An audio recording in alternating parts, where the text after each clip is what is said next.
আপনি আর আমি যেই দলই করি না কেন, দিন শেষে আমরা কিন্তু বাংলাদেশী। আর এই দেশটা আমার আর আপনার। আচ্ছা, আপনার বিবেকের কাছে একটা প্রশ্ন করি। একটা দেশ কিভাবে চলতে পারে? আপনি যেই দলই করেন কোনো সমস্যা না। আওয়ামী লীগ ক্ষমতা আসার কোনো দরকার নাই। আপনি দেশ চালান আরো ২০০ বছর চালান, তাও সমস্যা না। কিন্তু একটা একটা লাইসেন্স তো থাকবো, যেটা এই দেশে একজন সরকার আছে।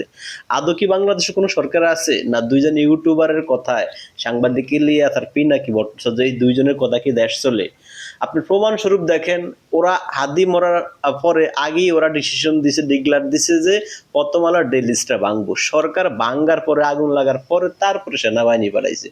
আপনি একটা জিনিস চিন্তা করছেন, পুলিশ ভয়ে যায় না। পুলিশের অস্তিত্ব আজকে বাংলাদেশে নাই। পুলিশের মান সম্মান, আত্মমর্যাদা, পুলিশ প্রশাসনের ওই জিনিসটাই সরকার একদম ড্যামেজ করে দিছে। দ্বিতীয় আসছে সেনাবাহিনী। এই সেনাবাহিনী তো আপনার ডিউটি না করে গার্মেন্টসে চাকরি করা উচিত রে ভাই। যেই জায়গায় ১৫ জন মানুষ স্লোগান দিলে সেনাবাহিনীর যখন বলে ভুয়া ভুয়া, তখন সেনাবাহিনী ব্যাক করে।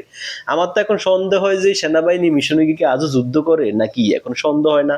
আমাদের রাষ্ট্রে কোটি কোটি টাকা খরচ করি আমরা সেনাবাহিনীর পিছনে, কিন্তু এই আত্মবিশ্বাস সেনাবাহিনী আমাদের কোথায় নিয়ে গেছে? আজকে কেউ বললে সেনাবাহিনী ক্যান্টনমেন্ট ভাঙিয়ে দিব, কেউ কেউ সেনাবাহিনী একটা বাহিনীর মধ্যে পড়ে না। কি আজব একটা দেশ না ভাই! এরকম করে চলতে থাকলে, পার্শ্ববর্তী দেশের সাথে যদি এভাবে কূটনীতি ভাঙতে থাকে, তখন আমাদের কি হইব কল? অনেকেই মনে করেন যে এই দেশটা এখন মানে সেনাবাহিনী নেওয়া দরকার। আমি তার কথার সাথে সহমত প্রকাশ করি। কেন করি?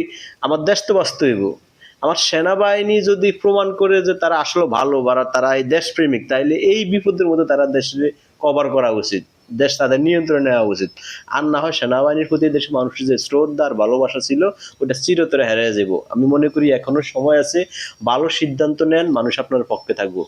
ঠিক আছে? এই হচ্ছে চরম বাস্তবতা। আরেকটা কথা হচ্ছে, ধরেন আজকে ইন্ডিয়ার সাথে যদি আমাদের মানে কূটনীতি নষ্ট হয়ে যদি যুদ্ধ বাজে, লাভটা কার?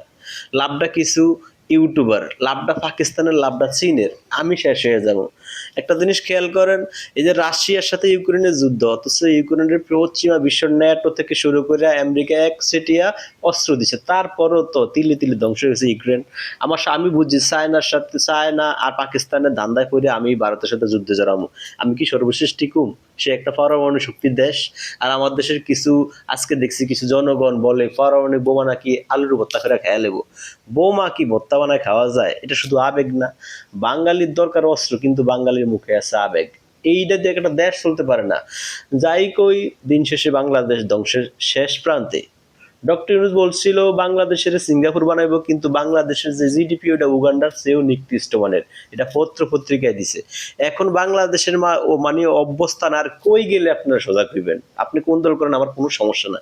আমার প্রশ্ন হচ্ছে ওই জায়গায় যে বাংলাদেশের অবস্থান কই গেলে, মানে এই দেশটারে কই নিয়ে ইউনূস ফালাইলে তখন আপনার বিবেকে জাগবে। আমি দল মত নির্বিশেষে, শেখ হাসিনার দরকার নাই। শেখ হাসিনা খারাপ মানুষ। ভালো আছে তো ডক্টর ইউনূস, দেশটা চালাইতে কোন সুন্দর করে। আর না হয় কিন্তু এদেশে কঠিন যুদ্ধ হইব দেশ বাঁচানোর জন্য। কারণ আমরা একেবারে কোটি, আওয়ামী লীগ আইলে যে একেবারে কয়েকশো কোটির মালিক হবো তা হতো না। শুধু ৫-১ বছর পরে দেখছি যে আপনারা দেশটারে ইরাক আর সিরিয়া বানা ফেলাইছেন। এই জন্য প্রয়োজনে বিবেকের তাড়নায় কথা বলি। আপনি আওয়ামী লীগ নাই, সমস্যা নাই, আপনি ভালো করে দেশটা চালান, তাও তো চলে। কিন্তু আপনার দেশটা কই বানাইছেন? এটা তো ছোটখাটো একটা গ্রহস্থান। পুরা দেশটাই তো আজিমপুর কবরস্থান। কোনো সভ্য রাষ্ট্র কি এরকম চলে? পৃথিবীর অনেক দেশ আছে যেন গৃহযুদ্ধ চলে, তাও বাংলাদেশের চেয়ে ভালো আছে। এই দেশে কি সমস্যা হয়েছে? যুদ্ধ চলে। এই দেশে যে হিসেবে আগুন জ্বলে, পরমাণু বোমাধর দেশে যে যুদ্ধ করে, একটা একটার সাথে যুদ্ধ করে, ওই দেশে তো এত পরিমাণ আগুন জ্বলে না। এই দেশের সমস্যাটা কোন জায়গায়? ডক্টর ইউনূসে এগুলা তাদের পালক সন্তান দিয়ে এগুলো করায়, নিজে করায়। যেহেতু নির্বাচন না হয়, যেহেতু নিজে আরো কয়েকদিন ক্ষমতা থাকতে পারে, আর দু একটা ফাইলও সাইন করতে পারে, আরো কিছু টাকা ইনকাম করতে পারে। ডক্টর ইউনূস হচ্ছে একজন সুদখোর এবং ধান্দাবাজ। ওর কাম হয়েছে কিভাবে ধান্দা করা যায়। আপনারা কার হাতে দেশ দিচ্ছেন একটু চিন্তা করে চান, হিসাব করে চান, মিলে নি দেখেন। দেশ যে ধ্বংস করে ফেলাইছেন, বুঝা করছেন না বুঝা করছেন বা আবেগ দিয়ে করছেন, যেমনি করছেন দেশের ১২টা বাজাইছেন। এই পর্যন্ত সবাই ভালো থাকবেন, হিসাব করে দেখেন। আসসালামু আলাইকুম।